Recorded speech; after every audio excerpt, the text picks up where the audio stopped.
So this is my reality, guys. Those are mga limpyo nga mga sanina gikan sa laundry pero wala pa nabutang sa among cabinet, and that is because as you can see, guys, puno na siya.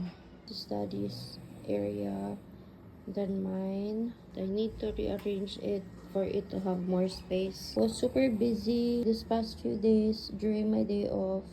That's why I wasn't able to take care of that. Pero probably today I will, because sugod ako ka high blood. Sige, kakitaan na nga ingana siya.